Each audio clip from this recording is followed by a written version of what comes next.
ఆహార ధాన్యంగానే కాక పశువుల దానాగా అలానే పలు పరిశ్రమల్లో ముడిసరుకుగా వినియోగించబడుతున్న పంట మొక్కజొన్న. మొక్కజొన్నను ఖరీఫ్, రబీ, వేసవి కాలాల్లో సాగు చేస్తారు.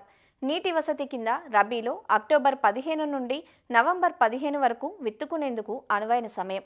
వరి మాగాణుల్లో వరి కోతల అనంతరం డిసెంబర్ మాసంలో విత్తుకొని సాగు చేస్తారు. మొక్కజొన్న పోషకాలను అధికంగా వినియోగించుకునే పంట.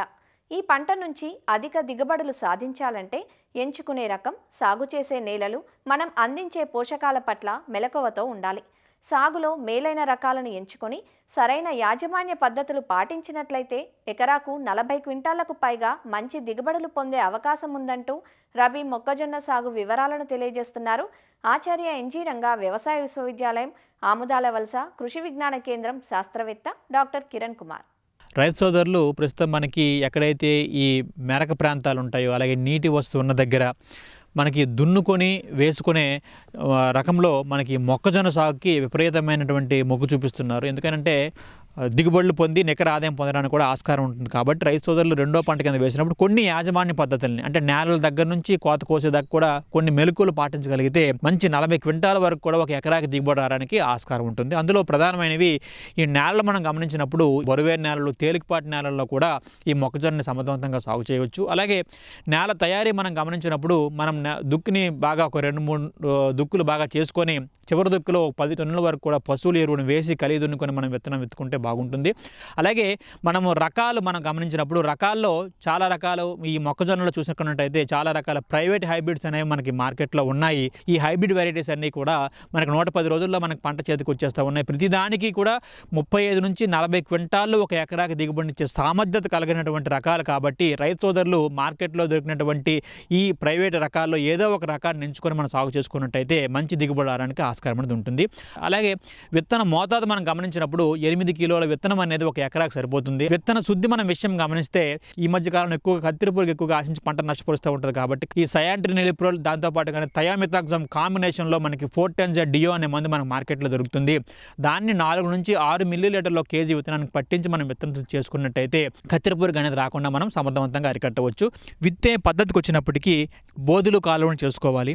అలాగే బోధికి 60 సెంటీమీటర్ల దూరం, మొక్కల మధ్య దూరం వచ్చేసి 20 సెంటీమీటర్ల దూరం పెట్టుకున్నట్టయితే మొక్కజొన్నలో కండి బాగా తయారై గింజ అనేది చివరి వరకు కూడా నిండి అధిక దిగుబడులు అనేవి సాధించవచ్చు. అలాగే కలుపు యాజమాన్యం మనం గమనించినప్పుడు విత్తనం వేసిన వెంబటే ఎట్రాజిన్ అనే మందుని ఒక కేజీ ఒక 200 లీటర్ నీటిలో కలిపి మనం సమానంగా ఎకరాకి మనం పిచికారీ చేసుకున్నట్టయితే ఈ గడ్డి మొక్కలు కావచ్చు, అలాగే వెడల్పాటి కలుపు మొక్కలు కావచ్చు రాకుండా ఒక 25 రోజుల వరకు కూడా మనం సమర్థవంతంగా అరికట్టుకోగలుగుతాం. అలాగే విత్తినటువంటి 18 నుంచి 20 రోజుల్లో గడ్డి జాతి మొక్కలు అలాగే వెడల్పాటి కలుపు మొక్కలు రెండు ఉన్నప్పుడు మనకి టెంబోట్రయోన్ అనే మందుని 115 మిల్లీలీటర్లు, అలాగే ఎట్రజిన్ అనే మందుని 400 గ్రాములు 200 లీటర్ నీటిలో కలిపి మనం పిచికారీ చేసుకున్నట్టయితే గడ్డి జాతి మొక్కల్ని అలాగే వెడల్పాటి కలుపు మొక్కల్ని రెండింటిని కూడా మనం సమర్థవంతంగా అరికట్టగలుగుతాం. ఈ మధ్య మనకి ఎక్కువగా తొంగ కూడా పంటను ఎక్కువగా ఆశించి నష్టపరుస్తూ ఉంటుంది. దాన్ని మనం నివారించాలంటే హ్యాలోసల్ఫ్యూరాన్ మిథైల్ అనే మందు మనకి మార్కెట్లో సెంపరాన్ దొరుకుతుంది. అదైతే కనుక ఒక 36 గ్రాములు ఒక 200 లీటర్ నీటిలో కలిపి మనం పిచికారీ చేసుకున్నప్పుడు ఈ తొంగ అనేది దుంపతో పాటుగా కూడా సమర్థవంతంగా మనం నివారించుకోవచ్చు అనమాట. అలాగే కుదిరినప్పుడు మనకి ఏంటంటే ఒక 25 రోజులు దాటిన తర్వాత ఒక గొర్రెతో మనం అంతర్కృషి చేయగలిగినట్టయితే చాలా వరకు కలుపు అనేది మొలిచిన కలుపును కూడా మనం సమర్థవంతంగా నివారించుకోవడానికి ఆస్కారం ఉంటుంది. ఇక ఎరువుల యాజమాన్యం గమనించినప్పుడు ఈ మొక్కజొన్న అనేది అధికంగా ఎరువులకి స్పందిస్తుంది. కాబట్టి 100 కిలోలు వరకు కూడా నత్రజని, 35 కిలోల వరకు కూడా భాస్వరం, అలాగే 35 కిలోల వరకు కూడా పొటాషియం ఇచ్చే ఎరువులను మనం వాడాల్సిన అవసరం ఎంతైనా ఉంటుంది. ఈ మధ్య మనకి జింక్ తాలూకు లోపం కూడా మనం గమనించడం జరిగింది. ఈ జింక్ లోపం ఎక్కువగా అయినప్పుడు ఏమవుతుందంటే కొత్తగా వచ్చినటువంటి ఆకులన్నీ కూడా తెలుపుగా మారిపోయి తెల్ల మొగ్గగా మనం గమనించవచ్చు. ఆ తెల్ల మొగ్గని మనం పంట మీద మనం గమనించినప్పుడు ఏం చేస్తామంటే జింక్ సల్ఫేట్ అనే మందుని 2 గ్రాములు ఒక లీటర్ నీటి కలిపి మనం పిచికారీ చేసినప్పుడు ఈ తెల్ల మొగ్గను కూడా మనం సమర్థవంతంగా అరికట్టుకోవచ్చు అనమాట. అలాగే నీటి యాజమాన్య విషయానికి వచ్చినట్టయితే మనకు 6 నుంచి 8 నీటి తొడులు అనేవి మనకు అవసరం అవుతాయి. అలాగే ఈ మొక్కజొన్నలో ప్రధానంగా మనకి పోత్ దశలోను అలాగే గింజ కండి వచ్చే దశలోనూ కూడా మనకి నీటి ఎద్దడి అనేది లేకుండా మనం చూసుకోవాలి. అలాగే మన సస్యరక్షణ మనం గమనించినప్పుడు ఎక్కువగా ఇందులో ఈ గులాబీ రంగు కాండం తొలచి పురుగు అనేది ప్రధానంగా కూడా ఆకుల మీద ఆశించి పత్రహరితాన్ని గోకి తినడం వలన ఈ చిన్న చిన్న రంధ్రాలు అనేవి ఏర్పడతాయి. అవి క్రమేణా పెద్దవై మొక్క తాలూకు మొవ్వులోకి ఆశించి ఇది మొవ్వుని కూడా తినేయడం జరుగుతూ ఉంటుంది. గులాబీ రంగు కాండం తొలచు పురుగుని మనం నివారించాలంటే లింగాకర్షక బుట్టలను పెట్టడం కానీ, అలాగే మనకి కార్బోఫ్యూరాన్ 3G గుళికలు అనేవి 3 కిలోలు 1 ఎకరాకి తీసుకొని మొక్క తాలూకు మొవ్వులో వేసినట్టయితే మన కాండం తొలచు పురుగుని అనేది అరికట్టొచ్చు. అలాగే దీంతోపాటు క్లోరాంట్రినిలిప్రోల్ అనే మందుని 0.3 మిల్లీలీటర్లు 1 లీటర్ నీటికి కలిపి పిచికారీ చేయొచ్చు. అలాగే స్పైనోసాడ్ అనే మందుని 0.3 మిల్లీలీటర్లు 1 లీటర్ నీటికి కలిపి పిచికారీ చేసినా కూడా గులాబీ రంగు పురుగుని ఎదుర్కొనగలుగుతాం. అలాగే ఇంకొక ప్రధానమైనటువంటి పురుగు ఏంటంటే కత్తెర పురుగు. ఈ మధ్య కాలంలో మొక్కజొన్న ఏ కాలంలో వేసినా కూడా పంట నాశించి తీవ్రంగా నష్టపరుస్తూ ఉంటుంది. దీనికి గాను లింగాకర్షక బుట్టలను పెట్టడం, వేసవి దుక్కులు లోతుగా చేయటం, అలాగే ట్రైకో కార్డ్స్ని మనం రిలీజ్ చేసినట్టయితే దీనిని సమర్థవంతంగా ఎదుర్కొంటాం.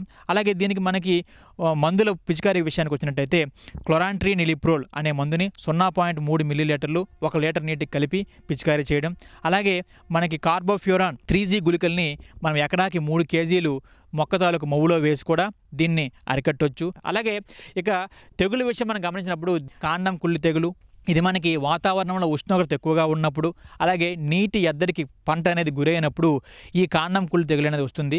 దీని నివారణకు గాను విత్తన శుద్ధి చేసుకోవాలి. అలాగే ట్రైకోడెర్మా విరిడి అనే దాన్ని మనము 2 కేజీల ట్రైకోడెర్మా విరిడి తీసుకొని, అలాగే 90 కేజీల బాగా మాగిన పశువుల ఎరువు, అలాగే 10 కేజీల వేపపిండితో పాటు బాగా కలిపి ఒక 15 రోజుల పాటు నీడగా ఉన్న ప్రదేశంలో ఉంచి, ఆ తర్వాత మొక్కజొన్న విత్తే ముందు సాలలో ఈ ట్రైకోడెర్మా కలిపినటువంటి ఈ పశువుల ఎరువుని మనం వేసుకున్నట్టయితే ఈ కాండం కుళ్ళు తెగుల్ని మనం సమర్థవంతంగా అరికట్టొచ్చు. అలాగే చివరిగా మనకు పాము పోట తెగులు కూడా ఆశించి పంటను ఎక్కువగా నష్టం కలగజేస్తుంది. ముదురాకుల మీద చిన్నగా మచ్చలు అనేవి ఒకదాని మీద ఒకటి అమర్చినట్టు, అంటే పేర్చినట్టు మనకు మచ్చలు మనం గమనించవచ్చు. పాము పోట ఎలాగైతే ఉంటుందో ఆ విధంగా మచ్చలు మనకు కనిపిస్తూ ఉంటాయి.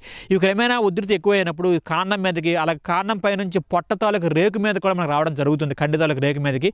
కాబట్టి వీటిని మనం నివారించాలంటే మనం హెక్సాకోనజోల్ అనే మందుని మనకి 2 మిల్లీలీటర్లు లీటర్ నీటికి కలిపి మనం పిచికారీ చేయొచ్చు. లేదా ప్రొపికోనజోల్ అనే మందుని కూడా 1 మిల్లీలీటర్ 1 లీటర్ నీటికి కలిపి పిచికారీ చేసినా కూడా సమర్థవంతంగా అరికట్టవచ్చు. ఈ విధంగా రైతు సోదరులు రెండో పంట కింద మనం మొక్కజొన్న వేసినప్పుడు ఈ తగు యాజమాన్య చర్యలు చేపట్టినట్టయితే మంచి దిగుబడిని, అంటే 40 క్వింటాల వరకు కూడా 1 ఎకరాకి ఇచ్చే అవకాశం ఉంటుంది. కాబట్టి మంచి నికర ఆదాయాన్ని పొందడానికి ఆస్కారం ఉంటుంది.